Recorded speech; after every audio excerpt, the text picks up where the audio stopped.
teniendo un proceso ya de cierre, de final de evaluaciones. Y bueno, pues para ello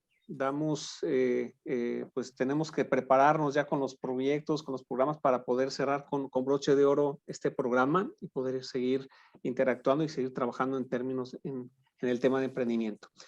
Ya al final de la sesión les daremos algunos detalles de fechas y movimientos.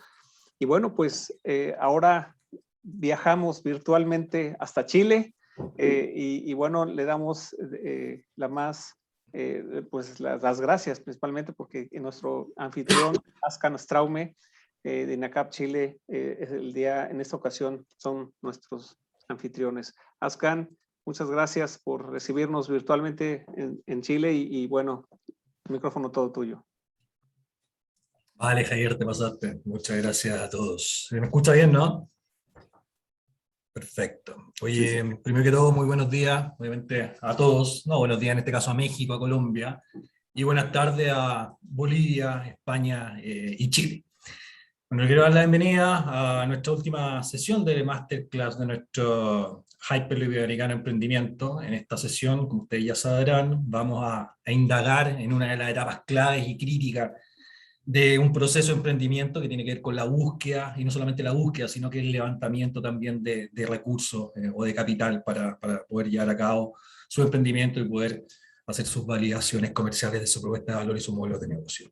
Y para esto nos acompaña un experto en el tema. Hoy día tenemos un conferencista de lujo, su nombre es Federico Ireverri. Federico es ingeniero comercial de la Universidad del Desarrollo, es fundador y CEO de Brota. Brota es una de las plataformas, es la plataforma más grande de Latinoamérica de crowdfunding. Por lo tanto, Federico lo que hizo fue levantar un emprendimiento que impulsa emprendimiento y justamente en la línea de levantamiento de recursos. Federico lleva más de 12 años vinculado al ecosistema de innovación en Chile y en Latinoamérica. También es Federico un creyente del emprendimiento y cree que el emprendimiento y la innovación son un motor para poder potenciar los cambios en los países, en Chile o en cualquier país que nosotros estemos viviendo y en Latinoamérica en general. Bueno, Federico a grandes rasgos se ha centrado toda su carrera profesional en ayudar a otros a emprender, lo cual dice mucho de él. Él también es mentor de emprendimiento, de acceso a fondos públicos y privados, es inversionista y también es profesor. Entonces, simplemente darle la bienvenida a Federico. Café, el escenario es tuyo. Aquí estoy. Oye, muchas gracias por la invitación. Voy a partir pidiendo disculpas. Probablemente van a ver algunas referencias en mi presentación a cosas que localmente ocurren. Voy a tratar de como salirme en el fondo de esta situación local y tratar de igual como plantearles un poco esto del camino del financiamiento independiente de dónde estén ustedes como escuchándonos o viendo, ¿ya? Así que voy a compartir, no puedo compartir. Iba a compartir pantalla. Adelante, ya puedes. Ahí. Buenísimo. Ya, entonces, ¿se ve mi presentación? Así, un dedito para arriba. Sí, bien, muy bien. Oye, quiero partir también agradeciendo la invitación. Pido disculpas por algunas referencias al ecosistema chileno que puedan haber. Voy a tratar de nuevo de abstraerme si alguien tiene alguna duda. No sé si el formato es presento de corrido y después hacemos las preguntas. ¿Sí? Súper. Pueden ir dejándolas por el chat, ¿ya? No sé si voy a poder estar tan atento a las preguntas durante la presentación, pero después encantado igual de responderlas todas al final. Y lo tercero que les quiero pedir disculpas es que probablemente por una cosa de idioma a veces use términos o algo que sean chilenos o chilenizados, ¿ya? Así que ahí también cualquiera de los profesores o personas de los otros países que me quiera ayudar con una palabra o algo que no se haya entendido me avisan, ¿ya? Eso, partir nomás con esa mini reseña que hizo Ascan, como efectivamente yo me defino como un loco, creo que partí hace una cantidad de años en donde esto era mucho menos conversado, hablado que lo que es hoy día. Estoy absolutamente obsesionado desde el punto de vista profesional con ayudar a otros emprendedores a emprender. Probablemente muchas de las cosas que están en esa lista no les hace sentido, pero trabajé como inconscientemente mi práctica laboral de la universidad cuando era estudiante fue en un fondo de venture capital, después trabajé en una incubadora o aceleradora de negocios, después trabajé en la agencia gubernamental de desarrollo económico que en Chile se llama la Corfo, ¿ya? Y después me empujé a emprender porque sentía que había estado hasta ese minuto evaluando o revisando proyectos de otros emprendedores sin haber nunca estado en esos zapatos, y etcétera. Ahora soy evaluador o jurado para múltiples instancias de la Corfo en Chile, y fui nombrado en el 2017 como emprendedor de la Universidad del Desarrollo, emprendedor del año UDD de ese año. Lo primero que quiero partirles contando es que aquellos que quieran emprender y tengan esta visión de quizás correr esta carrera, como se define hoy día, de las startups, de las empresas que quieren escalar y crecer muy rápido, es que es una carrera de largo aliento, ¿ya? Vamos a hablar un poquito de algunas diferencias que hay entre tener una empresa tradicional o de una visión más como tradicional o de lo que existe actual, versus estas empresas que quieren crecer rápido, que tienen innovación, etc. Y vamos a tratar de ver igual algunas sutilezas, pero en general es una carrera donde el CEO o gerente general, el CEO, de nuevo, muchos de estos términos los van a tener que ver en inglés porque toda la bibliografía y nace esto en países anglosajones, en Estados Unidos, Inglaterra, etc. Pero CEO significa Chief Executive Officer, que no es más que el gerente general de la startup. Tiene que haber un CEO dedicado a largo plazo, ¿ya? Y eso depende mucho del rol que ustedes quieran tener en su proyecto. Pueden no ser ustedes, ¿ya? Podrían ser ustedes quizás los que les gusta el laboratorio o los que les gusta vender, y por lo tanto la parte financiera o la parte como de la compañía y de sus distintas áreas y la coordinación no es algo en lo que ustedes se sientan cómodos, no hay problema, pero entiendan que alguien tiene que haber en ese cargo mirando este mediano largo plazo, viendo ahí cuántas vitaminas, agua y minerales, en esta analogía a la carrera, se necesitan para llegar a la meta. Es muy importante. Diría que la principal razón por la cual mueren las startups es porque no hay mercado para su producto, o sea, porque no conectan con el cliente, pero la segunda es porque eso hace que no tengan capital o dinero para poder seguir existiendo.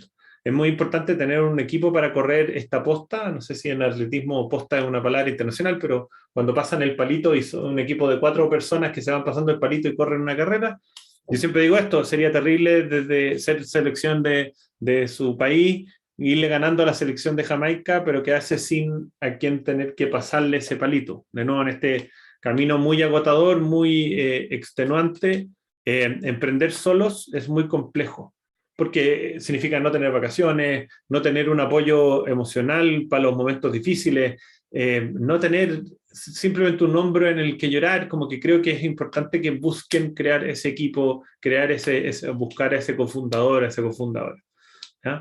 Y por último, en estos 4 consejos iniciales, no esperar a estar muriendo para levantar capital, porque en parte es una mala señal hacia los inversionistas. ¿Ya? No sé si en sus países existe, pero probablemente sí, o han escuchado de este programa de televisión que se llama Shark Tank, o piscina o estanque de tiburones. Esa referencia a los tiburones no es una cosa de maldad, muchas veces tiene que ver con que ellos, como están corriendo un riesgo porque están invirtiendo mucho capital, tienen que poder controlar o mitigar de alguna manera el riesgo asociado a su inversión. Si ese emprendedor llega en una mala situación, eso es un mal indicador para ese inversionista. Así que, solo para que no crean que todos los inversionistas son malas personas, el rol de este Shark es solamente una cosa como pintoresca, ¿ya? Este gráfico probablemente lo han visto en innumeradas veces. A mí me gusta mucho esta forma de verlo porque los ayuda a ustedes a entender en qué etapa del desarrollo de su proyecto están y a qué tipo de financiamiento pueden acercarse. ¿Ya? Podemos irlo viendo después caso a caso y todo, pero es una buena foto inicial. Yo esta presentación la voy a compartir, así que por favor, prefiero que me pongan más atención que estar copiando muy rápido, ¿ya? Y algo que quizás no es tan cierto es que en el mundo de las startups, sobre todo, el famoso punto de equilibrio es más bien esquivo. Es como que uno va creciendo, dice, perfecto, vendo 3 unidades más y alcanzo el punto de equilibrio, pero uno en su ambición, como que para vender esas 3 más tiene que gastar un poco más, y entonces finalmente es algo que uno persigue mucho tiempo, sobre todo en el mundo de las startups, pero lo importante es que existe, y solo lo único que hace relación a esto es que para los que no están familiarizados con el término, es el punto de equilibrio es ese momento en donde yo vendo más de lo que gasto o ingresa más de lo que egresa, ¿ya? Y es un punto en que, en teoría, es un punto imaginario de nuevo, que uno persigue porque es aquel momento en donde la empresa se vuelve autosustentable por sus propios medios, ¿ya? Y muy, muy relacionado a lo anterior, es importante que ustedes entiendan, probablemente la gran mayoría de sus países van a ver alguna de estas instituciones, pero que no están solos, sino que en general, ya como se viene hablando de esto hace mucho tiempo y se viene tratando de replicar las buenas experiencias de los ecosistemas de emprendimiento e innovación de afuera, tipo Israel, Silicon Valley, como Estados Unidos en general, Inglaterra, es que se han ido plagando estos ecosistemas de distintas instituciones que los pueden apoyar, ¿ya? Entonces, para que ustedes sepan que no están solos, eso es lo primero, y lo segundo, vamos a ver algunos tipos de instituciones a los cuales ustedes deberían poder acercarse, entender bien qué les ofrecen y cuándo hacerlo, etc., ¿ya? Básicamente un ecosistema es un conjunto de personas, organizaciones y procesos, los cuales personas y organizaciones conforman las entidades, y las organizaciones y sus procesos se transforman en distintos programas mediante los cuales los apoyan, ¿ya? Aquí quizás la primera referencia al ecosistema local. Entonces, los actores más relevantes, por lejos, el actor más relevante en el ecosistema nacional de Chile es la Corfo, ¿ya? Pero puse ahí como su traducción al español, no sé, latinoamericano, que debiesen ser como las agencias de desarrollo económico. En cada país se llaman distinto, pero finalmente es como dice esta explicación, es aquella agencia gubernamental que se dedica al fomento de la producción, que se dedica a impulsar a los emprendimientos, que busca diversificar la materia económica, que busca generar empleo, y que por lo general tiene, como dice el segundo párrafo, un financiamiento directo o indirecto hacia las startups, ¿ya? Que busca la creación de estos emprendimientos o de estas entidades o programas en el ecosistema, ¿ya?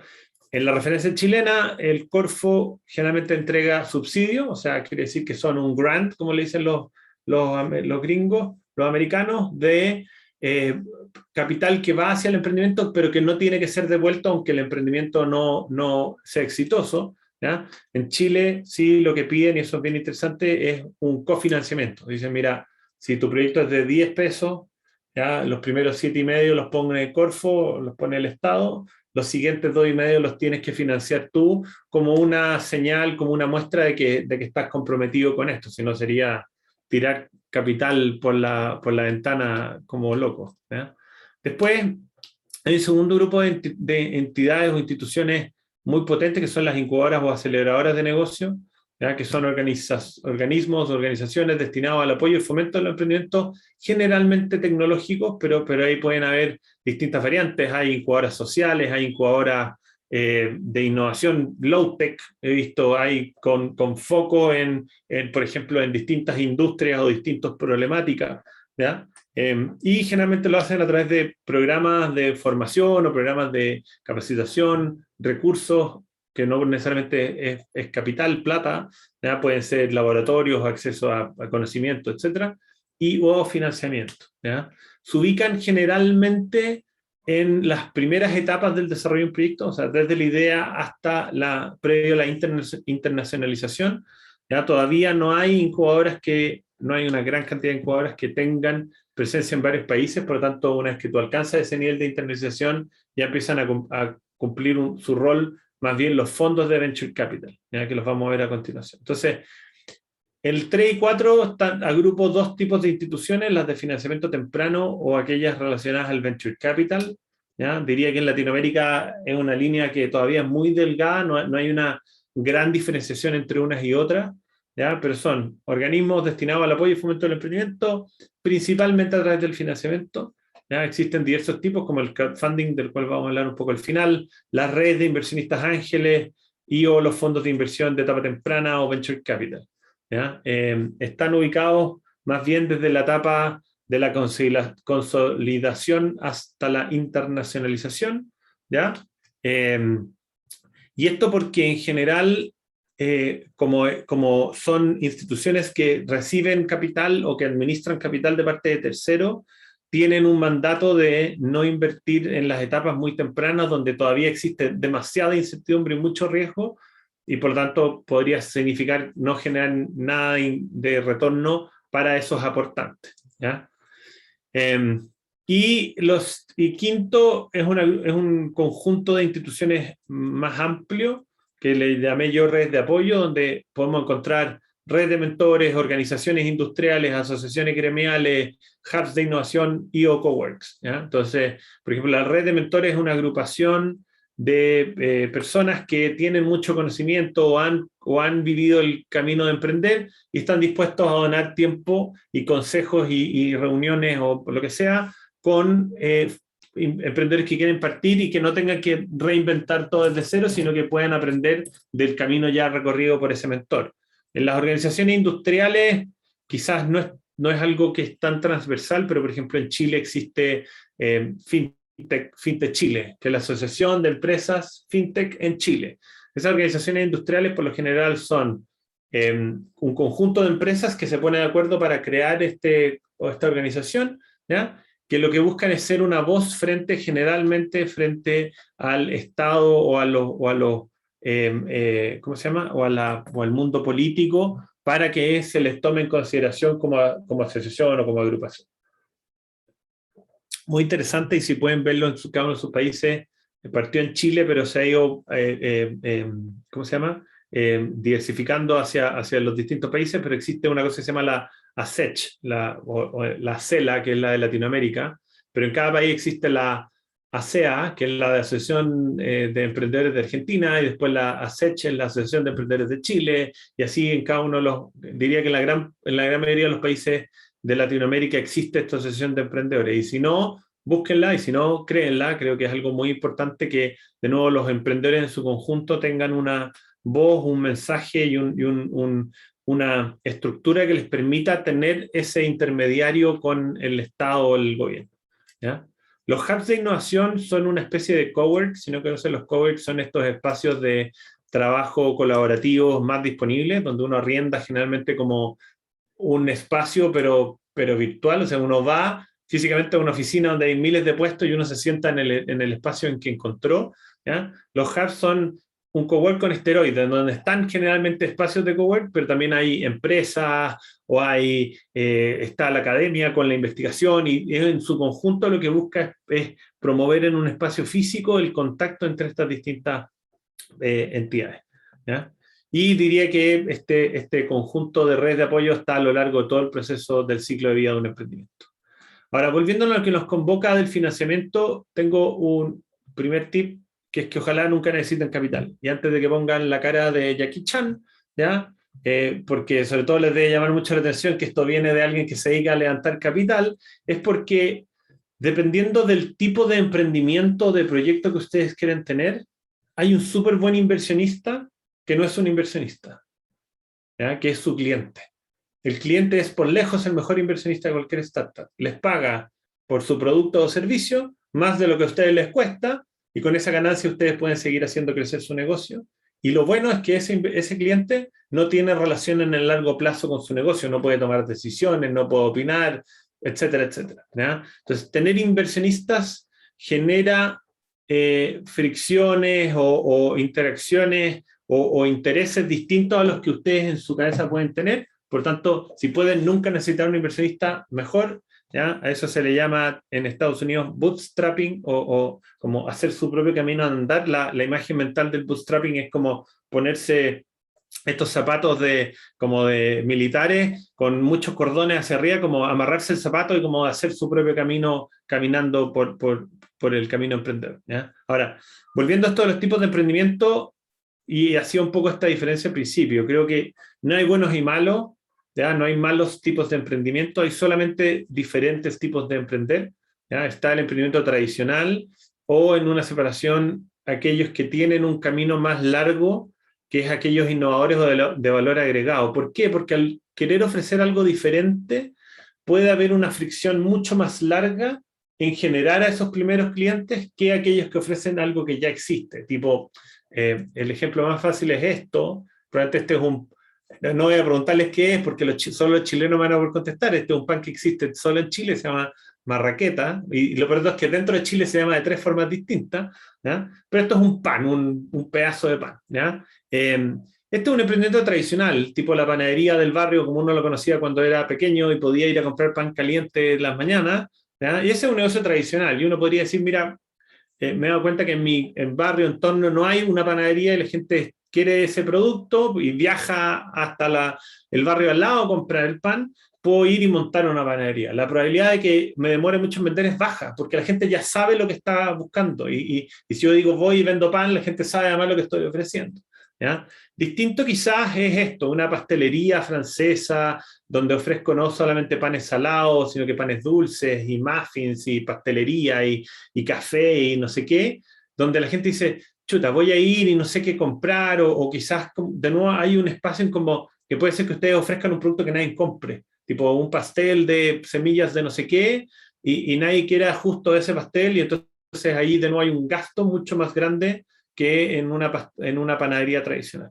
Y por último, y si bien de nuevo esta es una referencia bien local, este es un proyecto que nace en Chile, pero que es comprado hace unos años por una empresa colombiana, se llama Bread & Master, que es una cadena de pan, es una empresa que vende pan congelado en bolsa en los supermercados, y que uno la echa a la heladera o al freezer en su casa, y saca uno de estos panes, los pone en el horno de su casa, 5 minutos, y tengo pan fresco como recién salido de la panadería.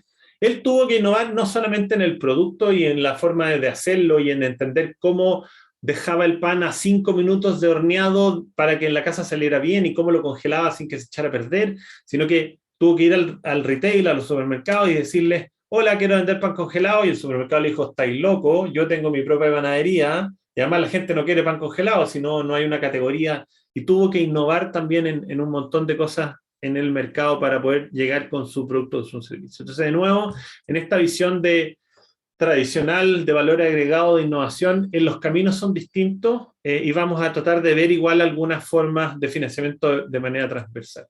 Ahora, el siguiente punto que les planteo es por qué es importante o relevante tener una estrategia de financiamiento. Y es por esto, porque generalmente uno dice, bueno, mi norte es vender mi startup y vendérsela a Facebook.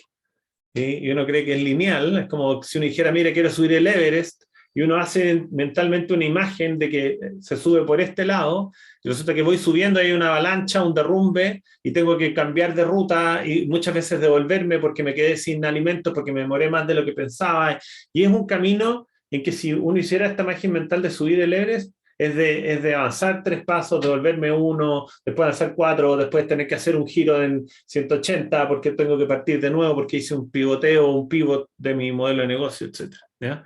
Entonces, es relevante tener una estrategia por la dinámica propia de emprender, por todos estos cambios que pueden ocurrir respecto de lo que uno espera, ¿ya? Pero también porque en cada una de estas en cada una de las etapas del desarrollo de un proyecto existen distintas alternativas, y es muy importante que las conozcan, que sepan qué les ofrecen, qué es lo que buscan, cómo convencerlos, etc. ¿Ya? Vamos a ver algunas cosas de eso. ¿Cómo determinar cuál es el mejor camino o en qué minuto estoy y hacia dónde tengo que acercarme? Hay 5 preguntas muy simples. ¿Cuánta plata necesito? Y créanme que lo que generalmente me pasa a mí es que si veo a alguien que está postulando, por ejemplo, a un subsidio o a un concurso, justo necesita mágicamente el monto total que ese concurso les entrega. Así como tipo, ese fondo entrega $20,000, o yo necesito $20,000. Y creo que eso es un problema porque o por ambición de querer los $20,000 puede quedar gente afuera que necesitaba 10,000 y tú también necesitabas 10,000 y era suficiente con eso, o porque no están postulando al concurso indicado, producto que solamente están persiguiendo una oportunidad de mucha plata, de mucho dinero. Segunda pregunta muy relevante es ¿cuál es su visión? ¿Qué quieren hacer ustedes? ¿Quieren tener una panadería tradicional, una pastelería francesa, o vender pan congelado en el supermercado? Y son visiones de negocio muy distintas, tiempos de vida muy distintos, ritmos demasiado diferentes. Entonces, un poco extrapolando a ese gráfico de las etapas que habíamos visto antes, uso esta lámina, o sea, esta forma de verlo, porque también me gusta como separar las etapas en quizás fracciones más pequeñas. Entonces, vamos a ver las dos primeras. Si estoy en la idea, y después, dependiendo de esta gráfica, vamos a ver los tipos de financiamiento, pero es muy importante que ustedes sepan, ¿ya?, en qué estado están, en qué etapa están. Si están en la idea, tengo solo una idea y la pensé ayer, me apareció en un sueño, me habló un pajarito, ¿ya? Si ya lo eché puesto en marcha, significa que busqué gente, movilicé algún recurso, empecé a contactar a potenciales clientes. Si ya estoy en funcionamientos regulares, le estoy vendiendo a alguien, ¿no?, tengo algo de acceso a capitales, etc. Funcionamiento estable es como después de este punto de equilibrio, donde ya la empresa como, ¿ya?, empieza a ser autosustentable. El funcionamiento óptimo es aquellas empresas que empiezan a tener utilidad y desde esa utilidad a poder seguir creciendo y así sucesivamente, ¿ya? Cuarto, ¿qué tan intensivos en tecnología son?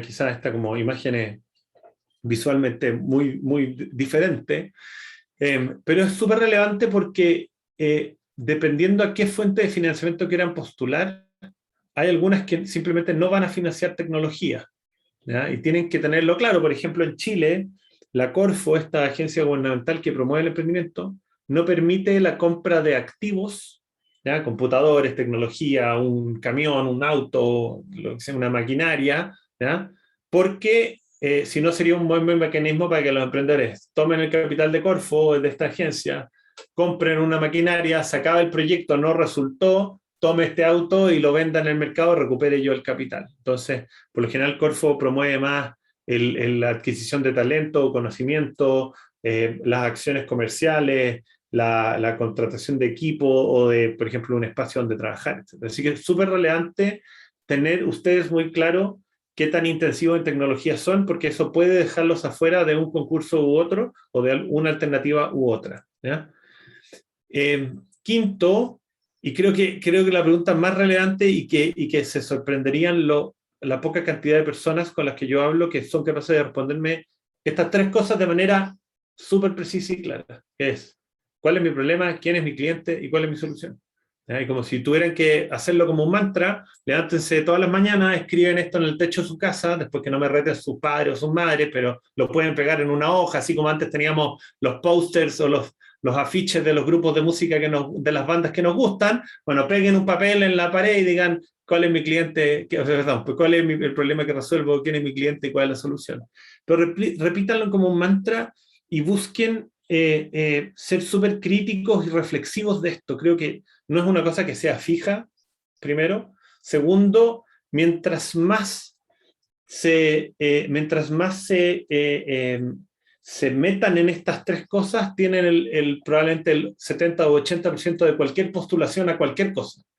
En cualquier cosa donde ustedes tengan que postular a un subsidio, un concurso, financiamiento, etcétera, la base de eso es problema, cliente y solución. O sea, ¿cuál es el problema? ¿Quién lo sufre? ¿De qué tamaño es? ¿Qué tan, no sé, importante o relevante es? ¿Quiénes lo sufren? Que podrían ser los clientes. ¿Quién están dispuestos a pagar porque les solucione ese problema? Y tercero, ¿qué es lo que les ofrezco? Y en esa solución hay un montón de puntos, lo vamos a ver después, más relacionado a cuándo es un mejor momento para acercarnos a inversionistas. Entonces, en las dos primeras etapas, idea y puesta en marcha, ya hay distintas alternativas, entre ellas el banco. Si alguno de ustedes tiene una tarjeta bancaria y tiene una línea de crédito, puede echarle mano a esa línea de crédito, háganlo de forma consciente. Después, si quedan con una deuda con el banco, los pueden perseguir hasta el infinito y más allá. Pero es una forma de partir. Quizás de nuevo en este mundo tradicional es como, si quiero hacer pasteles, voy, compro los ingredientes con la línea de crédito, fabrico los pasteles, los vendo y con lo que gané, pago la tarjeta de crédito, me quedó una utilidad, una diferencia, una ganancia y puedo volver a seguir reinvirtiendo desde ahí, ¿ya? Después está lo que les decía antes del bootstrapping, que es esta figura mental de ponerse esto en español, en español no, en chileno le decimos bototo, pero este zapato de escalada militar con muchos cordones hacia arriba, y de empezar a hacer el camino. Y entonces compro un chocolate, lo vendo, con lo que gano compro dos, y así sucesivamente, y puedo ya dedicarme a crecer en base a mis ventas.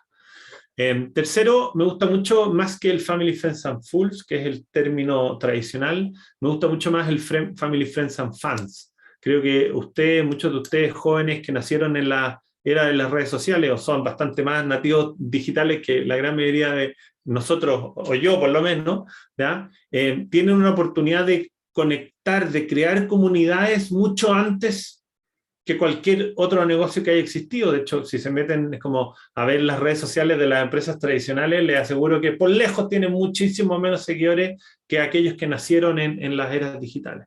¿Ya? Así que está como tercera fuente de financiamiento el Family, Friends and Fans, o sea, familia, amigos y los fanáticos, esta comunidad. ¿Ya?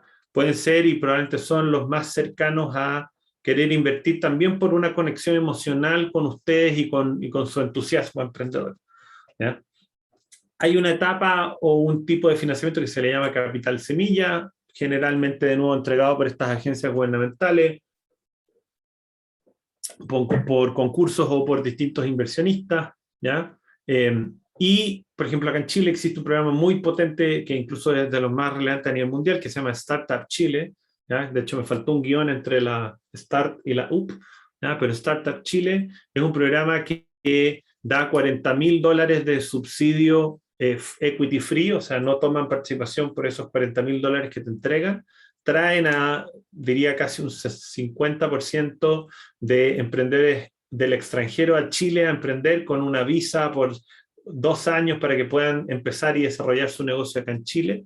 Y seguro que hay iniciativas como, creo que existió Startup Perú y Startup México y Spain Startups, y etcétera, que son similares, ¿ya? Tienen en parte una componente de generar una diversificación en la matriz económica, pero también de que esa conexión de emprendedores de pares improbables, como le llamo yo, de emprendedores de afuera con emprendedores locales, genera solo cosas positivas. Tipo, si un chileno se hizo muy amigo de un americano, de una persona de Estados Unidos, y esa persona de Estados Unidos fracasa en su emprendimiento, pero después lo contratan en Google, bueno, resulta que ahora un chileno tiene como llegar a Google, cosa que antes no hubiera podido hacer desde, como le llamamos nosotros, el culo del mundo, ¿ya? Y los concursos, de lo que hablaba yo al principio, ¿ya? Ahora, el tip número 2 es no busquen solo dinero o plata, busquen oportunidades. Y en parte porque entre la vasta gama de concursos, esto es una pregunta que hace de nuevo un poquito más de sentido en Chile, pero que les va a hacer sentido a ustedes igual, es que solo el año pasado, solo en Chile, hubo más de 100 concursos que querían apoyar al emprendimiento de distintas maneras. Y hay algunas, por ejemplo, hay uno que dice Go to Mexico, o el Geek Camp, que es un hackathon para desarrolladores que quieren resolver problemas, pero que no necesariamente saben qué hacer, entonces vienen a estos hackatones y se juntan con founders que tienen un problema pero que no tienen la tecnología, o por ejemplo, no sé, el Capital Abeja, es un fondo que entrega a una institución gubernamental que es solo para mujeres emprendedoras. ¿Ya? Entonces, de nuevo, en estas distintas oportunidades que les digo yo, y más que solo capital, algunos de estos programas tienen formación, como talleres y capacitación. Algunos entregan solo capital, algunos entregan, por ejemplo, un premio valorado, tipo, te voy a pagar un pasaje para que viajes a, no tengo idea, a México a ver tal universidad o a conocer su ecosistema.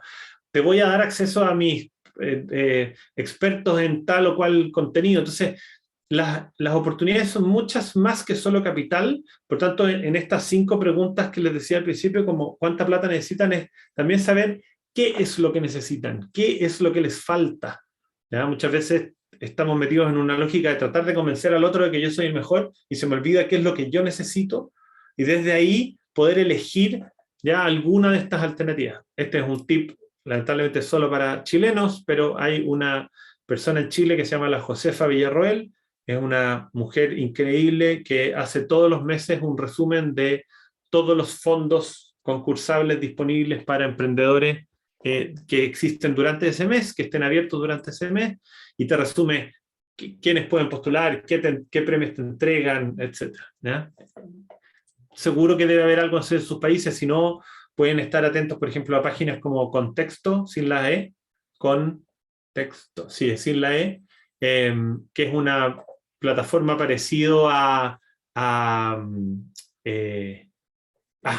se me olvidó el nombre ahora de la plataforma de TechCrunch, perdón, ahora sí, Contexto es parecido a TechCrunch, es un sitio donde solo van a ver noticias de emprendimiento, innovación, startups, financiamiento, etcétera. Y en Contexto a veces pueden encontrar mucha de esta información de concursos que están abiertos, etcétera. ¿Ya? Una pregunta que creo que si bien suena trivial, no lo es tanto, es si se leen las bases. ¿Ya? Las bases le llamamos acá en Chile al documento que explica las reglas o esta convocatoria y que define quiénes pueden postular y qué sé yo. Y la pregunta generalmente la hago porque de esas bases, ¿ya? Hay 7 claves en la lectura que pueden ayudarlos a cambiar el futuro de su postulación o de su aplicación. ¿Ya? Que es, ¿quiénes pueden postular?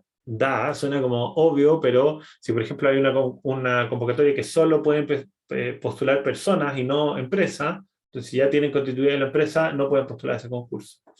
Segundo, la gran mayoría les dicen cómo los van a evaluar. Mira, vamos a mirar estos 5 aspectos, les vamos a poner esta nota pesa un 25%, esta calificación pesa un 25% de la evaluación en general. Si hay algo que pesa 40% dentro de la evaluación, eso es muy relevante, entonces pónganle mayor foco a contestar eso bien, de manera correcta en su postulación. ¿Cuánta plata y en qué la puedo usar? De nuevo, en estas 5 preguntas de qué recursos necesito o estoy buscando, vayan a las bases o a las reglas del concurso y vean si lo que ellos ofrecen es algo que a ustedes les sirve, ¿ya?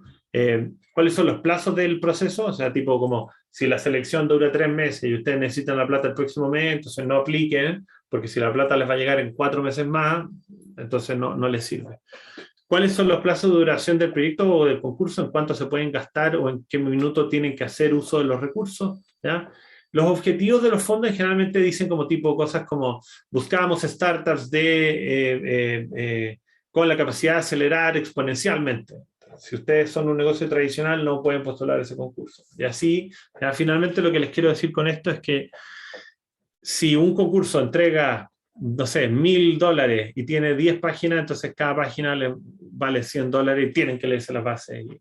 Probablemente dice mal la matemática, pero ustedes me entendieron. ¿Ya? Después el funcionamiento regular o la parte ya más estable, cuando ya el privado debiese hacerse cargo de apoyar a estas startups. Esta es un poco la realidad, quizás es una foto medianamente antigua, ¿ya? Pero para que se hagan una idea, Latinoamérica siendo el doble de Estados Unidos, en 2017 solo invertía un 1,6% del venture capital que se hacía en Estados Unidos. Por lo tanto, el acceso a capital para startups de etapa temprana es extremadamente limitado en Latinoamérica.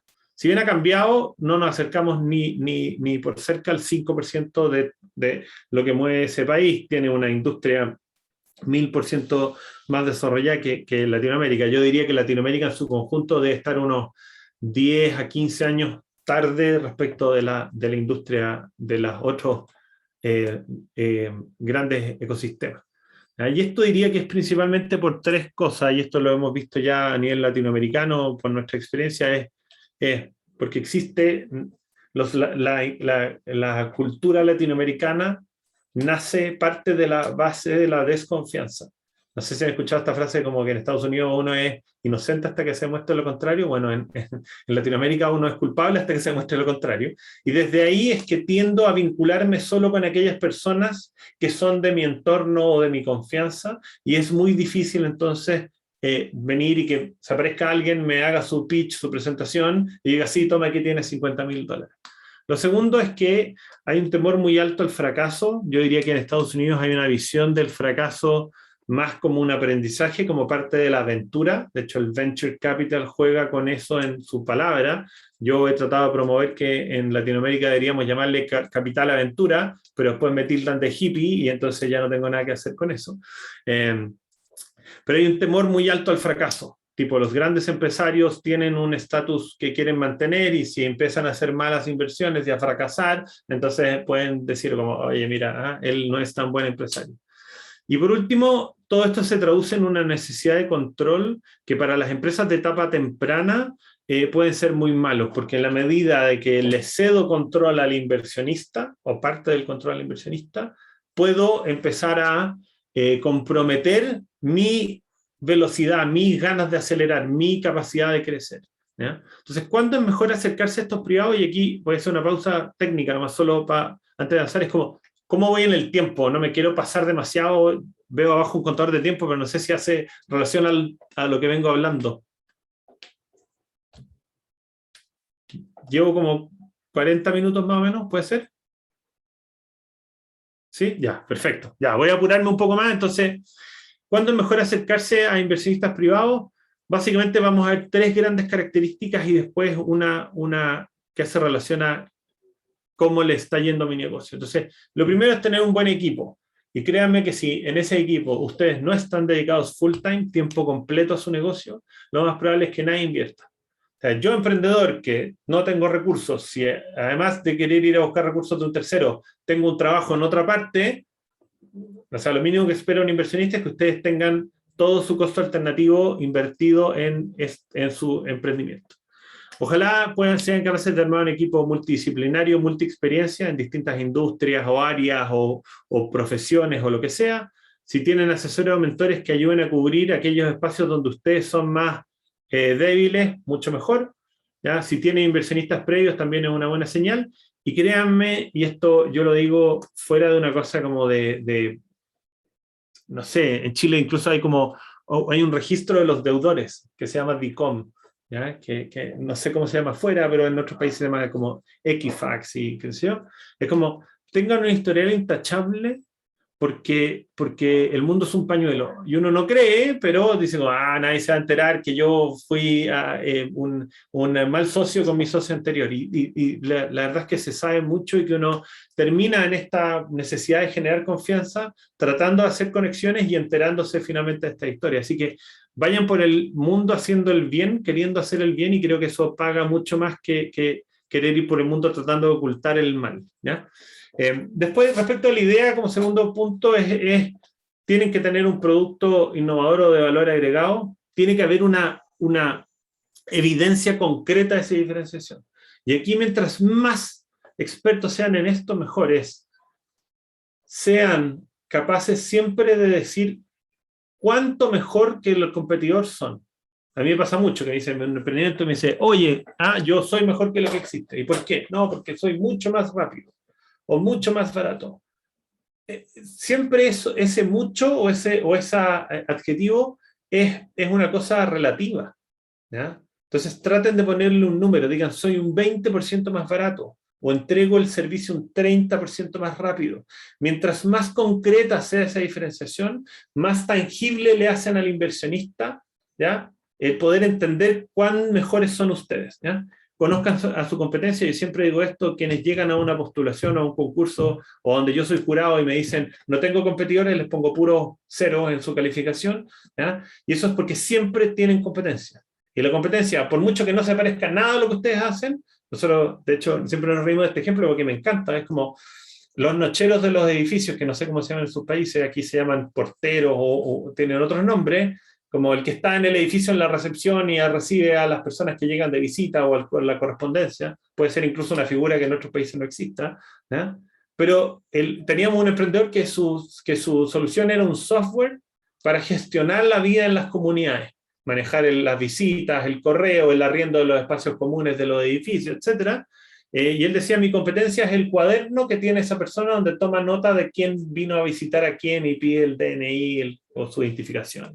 Entonces, tienen competencia. Que no sea parecido a ustedes no quiere decir que no sea competencia, es muy mala competencia, pero es su competencia. Y por último, mientras más avanzados estén en su modelo de negocio y mientras más probados estén, mucho mejor. Lo vamos a ver después en la cuarta característica. Tercero, tengan una claridad importante de su mercado, ¿ya? Del tamaño, de las tendencias, de las características del cliente. Ojalá todo esto con cifras válidas y en base a su experiencia. Y esto lo veo mucho en los concursos universitarios del estilo como nuestros clientes son todas las personas entre 25 y 45, y los que sean profesores se van a reír conmigo porque esto nos pasa a todos, ¿ya? Pero traten de llegar con evidencia, decir, ¿es este público objetivo? Porque el 80% de mis clientes son personas de ese grupo. Y eso es una mucho mejor respuesta que esta cosa etérea de todas las empresas del universo mundial o el grupo de personas de estas características que vive como una cosa teórica, ¿ya? Y busquen siempre cifras válidas, siempre pongan las fuentes abajo de la información. Si ustedes quieren decir, tengo 5 millones de clientes, según el Instituto Nacional de Estadística, según lo que sea, el diario La Nación, o quien sea la fuente de ese dato. Entonces, si estas 3 características son el logo, la marca de mi coche, de mi carro, de mi auto, ¿ya? Y entonces está ahí, ustedes entenderán que yo soy ingeniero y no diseñador, entonces ese fue mi mejor esfuerzo para hacer esta imagen mental de un auto, ¿ya? Pero si de nuevo este es el emblema de mi auto y la gente ve a un buen piloto sentado arriba del auto, con buena indumentaria, que parece un Ferrari, pero está parado en un estacionamiento, nadie va a querer invertir en ese proyecto. Entonces, ¿qué es lo que demuestra que este auto es un auto rápido, un auto interesante de invertir? La tracción, que no es más que la capacidad de mostrar que hay una conexión y que hay un crecimiento acelerado respecto del mercado. Hay algunas cosas, las ventas son el rey y la reina, la experiencia previa como emprendedores, pruebas pilotos, alianzas estratégicas. ¿Algo más?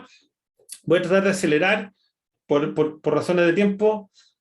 Súper bonito todo lo que les conté, pero si ustedes no son capaces de valorizar, y por favor no vayan a donde el chamán de turno, la tarotista o alguien que les diga cuánto creen que vale su startup, hay ciencia detrás, pueden usar el flujo de caja descontado, que es una metodología donde ustedes proyectan lo que creen que va a pasar en los próximos 5 años, lo descuentan a una tasa de valor presente y eso les dice cuánto vale la compañía, ¿ya?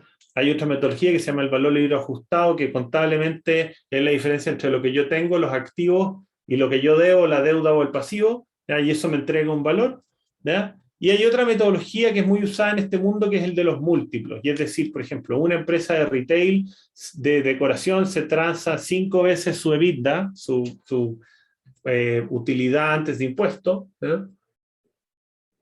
O se transa 1,2 veces sus ventas. Entonces, si esta es una empresa con una EBITDA de 200, entonces 200 por 5 es 1000, y 1000 de venta es 1000 por 1,2. Entonces, esta empresa, finalmente, en este modelo, se transa entre 1000 y 1200 millones de lo que sea, pesos en Chile, dólares, etc. ¿Ya? ¿Cuáles son algunas ventajas y desventajas? El flujo de caja es un modelo súper preciso a la hora de determinar el valor de una empresa porque considera la capacidad de crear valor en el futuro. El de valor libre ajustado es el menos subjetivo de todos los métodos porque es lo que yo tengo y lo que yo debo, ¿ya? Y el de los múltiplos es simple de usar porque si está el dato, voy y multiplico mis ventas por el múltiplo y ya me da el valor, ¿ya? En las desventajas, el flujo de caja habla sobre el futuro y entonces uno no tiene una bolita de cristal, pero a nosotros igual nos parece de todas formas un buen modelo porque además es una declaración de intención de qué es lo que quiero hacer yo como emprendedor. El valor libre ajustado supone que la empresa no es capaz de generar valor más allá de su situación actual, así que es un muy mal método para los emprendedores. Y el de los múltiplos, la verdad es que como en Latinoamérica en su conjunto hay poca evidencia de este mundo startups y de su dinamismo, si usamos múltiplos de mercados más activos o más dinámicos como Estados Unidos, probablemente estamos siendo... ¿cómo se llama? Estamos obviando cosas o dinámicas que no ocurren en el mismo mercado latinoamericano. Errores comunes que vemos a la hora de ponerle valor de hacer estas proyecciones, generalmente crecimiento excesivo y poco fundamentado de las ventas, como vengo vendiendo 1, 3, 5, 100 porque levanté capital, paso a vender 100 y esas cosas no hacen mucho sentido. O muchas veces escenarios donde hay ventas crecientes, pero escaso crecimiento de los gastos, muchas veces asociado a cosas con tecnología, donde los emprendedores asumen que porque uso tecnología puedo crecer exponencialmente sin aumentar los costos. Un buen método que inventamos para verificar si esta proyección de flujo, si esta valorización está equivocada, es algo que le pusimos a los 4M, nos fuimos muy creativos porque todo parte con market, entonces el market size, entonces 4M, market size, growth, churn and margins, es básicamente el tamaño del mercado, el crecimiento del mercado. Si yo proyecto un crecimiento mucho superior al mercado, entonces probablemente voy a estar equivocado en el largo plazo. La porción del mercado que yo proyecto tener en mucho tiempo, ¿ya? Y sobre todo, y este es muy relevante, es un súper buen indicador, es los márgenes del mercado, de la industria. Si yo proyecto que mi empresa va a tener márgenes a última línea del 40% y en esa industria hay márgenes del 20%, probablemente en el largo plazo voy a estar equivocado porque va a aparecer competencia producto de mis altos márgenes. ¿Ya? Una última cosa, tienen que tener un muy buen pitch. Yo no soy necesariamente experto, feliz de que hablar de eso en otra ocasión, o si pueden buscar en el blog de Brota, que es Brota con 2O, entonces blog.brota.com, hay 2 o 3 cosas que yo he escrito acerca de cómo hacer un buen pitch. ¿Ya? Este es un cuadro que me gusta mucho, que creo que es transversal. Sáltense quizás la primera fila donde dice quiénes son los actores en cada una de estas etapas, y esto creo que es transversal a la realidad latinoamericana desde la parte del foco, de la fila del foco hacia abajo, que es cuándo me debería acercar a qué institución, cuánto debería esperar pedirle, cuándo es mejor acercarme, qué esperar que me aporten aparte de capital y cuánto participación de mi negocio debes estar dispuesto a entregar. ¿Ya? Hablamos muy poquito, hablamos de algo de esto del crowdfunding, estaba aquí como una alternativa en estas 2 primeras etapas, pero no es más que la traducción al español es financiamiento colectivo o financiamiento colaborativo. ¿Ya? Entonces, un ejemplo muy rápido de esto es alguien que quiso innovar en esto que se llama la hielera, el cooler, o de distintas formas, pero básicamente donde uno va de camping y adentro echa el hielo, el huevo duro, el sándwich y sale todo un remojado muy malo, ¿ya? Pero un emprendedor dijo, oye, quiero cambiar esto. No puede ser que siga existiendo esta misma caja plástica donde voy yo de camping sin ninguna mejora en los últimos 50 años. Y se puso a hacer preguntas como, tengo que hacer un prototipo, tengo que decir proveedores, cuánto me va a costar, quiénes son mis clientes, me lo van a comprar, no me lo van a comprar. Probablemente las mismas dudas que muchos de ustedes pueden tener. ¿Ya? Les presento a Ryan Gripper con ese peinado muy particular. Y Ryan se acercó a una plataforma que se llama Kickstarter, ¿ya? Que es un crowdfunding de recompensa, y él dijo, oye, mira, por $5 te doy las gracias y pongo tu nombre en mi Coolest, porque él era un cooler cool, entonces le puso el Coolest. ¿Ya? Y por $5 él ponía tu nombre en su cooler. Y uno lo mira así en menos, pero terminó juntando solamente $5,000 en esa categoría. O sea, 1,000 personas que le regalaron $5. Yo quisiera partir un negocio con $5,000 de regalo solo por poner su nombre en alguna parte. Después de $25 te daba las gracias, ponía tu nombre en su cooler y te regalaba una polera, y desde $165 te estaba prevendiendo el cooler con entrega en 3 meses más, ¿ya? Pero el beneficio era que lo estabas comprando o accediendo a él a un 50% de descuento de lo que costaría si ya estuviese en el mercado. Le fue mal por varias razones. Hizo la campaña en verano y la gente le iba a llegar el cooler en el invierno, entonces no lo quería comprar, pero también era feo, este cooler es bastante horrible, y él fue, y lo bonito de este modelo es que como está en contacto con las personas, porque el crowdfunding está vivo, es colaborativo, fue y le preguntó a esas pocas personas que apostaron por él, donde no juntó los $150,000 que quería, sino que juntó 50,000 o un poco más, y les dijo qué les gustó, qué les faltó, no sé qué, y por ejemplo le agregó una licuadora para hacer leche con plátano, o lo que tomen en su país, ron con Coca-Cola o lo que sea. ¿Ya? Le puso un parlante para el agua, Bluetooth removible, un cargador USB para cargar tus dispositivos electrónicos en el camping, una luz LED para que al abrir la tapa en la noche puedas ver qué es lo que hay adentro de la hielera, etcétera, y le cambió el diseño y qué sé yo. Hizo de nuevo una campaña, ahora buscó $50,000, bajó su ambición respecto a la meta inicial, ya puso de nuevo estos premios o recompensas en base a la plata que les aportaban las personas. ¿Qué pasó? Prevendió 61,144 Coolest a razón de $170 por cooler, juntó $13 millones. ¿Ya? Ahora, en la charla 2.0 que me va a tener que invitar Ascan, después les voy a contar cómo no fracasar con $13 millones, porque de hecho este es un proyecto que después fracasó. ¿Ya? En parte porque no tenía el equipo, ni los conocimientos, sobre todo porque también no supo poner pare a su ambición. Cuando ya vio que había vendido probablemente 20,000, tendría que haber dicho, oye, mejor entrego estos 20,000, aprendo de esa experiencia, después sigo creciendo, me di cuenta que hay interés, no supo poner pare a eso, prevendió y después se le fueron los costos al cielo y un montón de cosas que no supo manejar. ¿Ya? ¿Qué es interesante también del crowdfunding? Es que como es visible y ocurre en internet y es transparente, tiene mucha cobertura de prensa y eso es muy potente para los emprendedores. ¿Ya?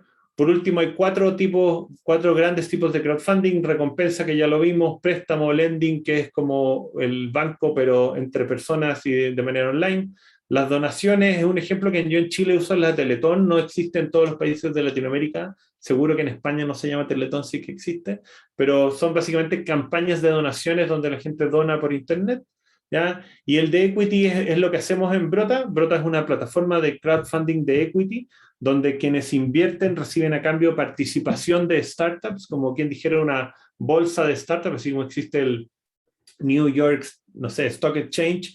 Aquí es una especie de stock donde viene una startup, dice, oye, busco $100.000, estoy dispuesto a dar el 10%, y las personas desde $800 pueden empezar a ser parte de esos proyectos. La invitación con la que nacimos era a las personas era a co-construir las empresas del futuro, ¿ya? Por lo tanto, tenemos un foco especial en aquellas que tienen impacto. Aquí hay algunas empresas que han salido de Brota, probablemente no les va a sonar ninguna. Encantados pues si las pueden revisar, son muy interesantes. Karun, por ejemplo, hace estos anteojos que son hechos de redes de pesca reciclados del mar. Ya están, gracias a una alianza con Grand Vision, en 1.200 locales de toda Europa, al gramo. Hay un montón de proyectos bien importantes.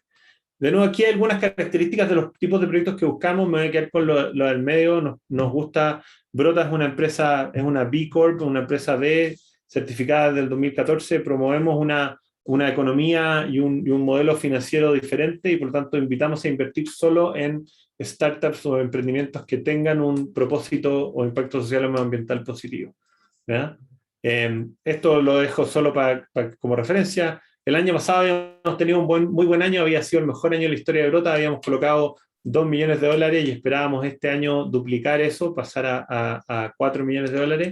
Nos ha ido increíble, ya llevamos, voy a tener que calcularlo ahora porque no estoy seguro porque el dólar ha subido mucho en Chile. Hemos logrado colocar casi $6 millones y medio. Dejé la cuadrito café, o sea, gris, para hacer la diferencia entre lo que esperábamos y lo que realmente ocurrió. Ya estamos acelerando y estamos muy contentos con el recibimiento que después de 8 años hemos logrado tener hoy día en el mercado nacional. Con eso termino. Muchas gracias, y ahora feliz de escucharlos, de tener un espacio para sus preguntas. Muchísimas gracias, Fe. Oye, Javier, una pregunta. ¿Quién manda, a quién hace los grupos para que los alumnos puedan configurar sus preguntas? Yo los hago, Asca, no te preocupes, nada más tú indícame cómo lo requieres. ¿Puedo hacer grupos iguales? Sí, hay 93 personas conectadas. Son 3. 95, quedan 25 minutos. ¿Cuánto tiempo? Nos quedan 20 minutos. Puedo formar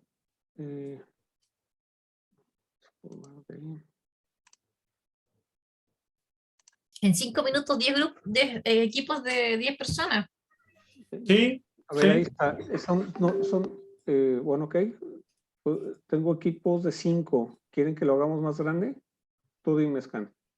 Es que depende del tiempo que nos queda para las preguntas y el tiempo que demos para configurar esas preguntas, porque si hacemos muchos grupos y nos queda poco tiempo, no nos alcanza a hacer las preguntas. Quedan 25 minutos. Imagino Sí, un puede grupo de ser. 10 personas. Sí, 5 minutos quizás, ahí después volvemos y tenemos unos 15 minutos para conversar. Claro, y así van a salir 8, 9 preguntas. Bueno, voy a hacer entonces equipos de 10 personas, si les parece bien. Listo. Regresamos, son las 10:36, regresamos 10:40, 41 por ahí. Fantástico. ¿Cuál es la instrucción, Ascan? Configuren las preguntas entre el grupo y cuando tengan la pregunta ya configurada, elijan un representante de ese grupo que le pueda hacer la pregunta directamente a Federico al retorno. Correcto. Bueno, listos. Formados los equipos. Me voy yo. No, te voy a quedar afuera, Fede.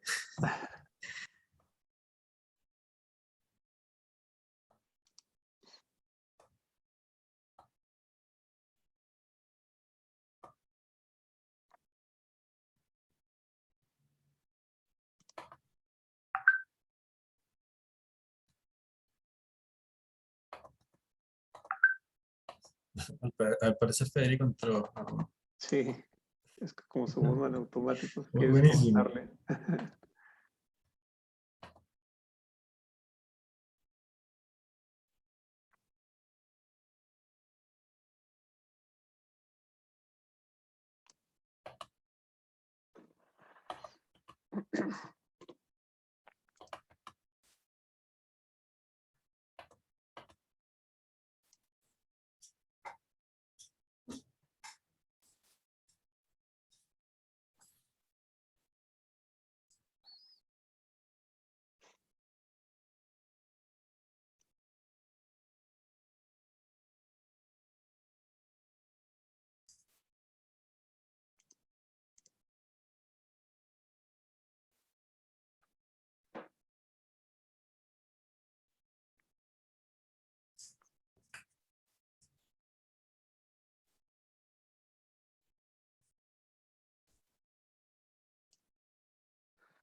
Ahorita los hicimos más grandes. Ves que luego quedaban ahí como fuera Sí. algunos. Pero fíjate, ahorita todos están activos.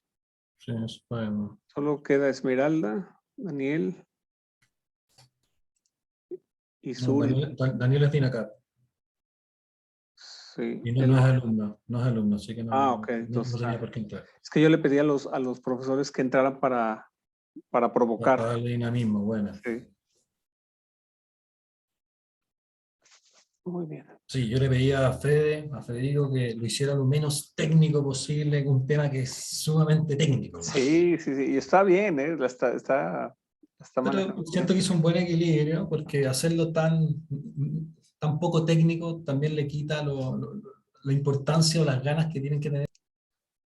¿Alguien del grupo 7? ¿No? Los perdimos. Sí, sí. Ahí está. Es que no me funcionaba bien el micrófono, perdona. Adelante. Yo quería preguntarle que una vez que nace un proyecto y se lanza, ¿cuál puede ser el grado de dependencia hacia los acreedores si nos prestan el dinero? Es decir, ¿qué grado de coacción pueden ejercer sobre nosotros los que nos financian el proyecto? Sí, es una buena pregunta.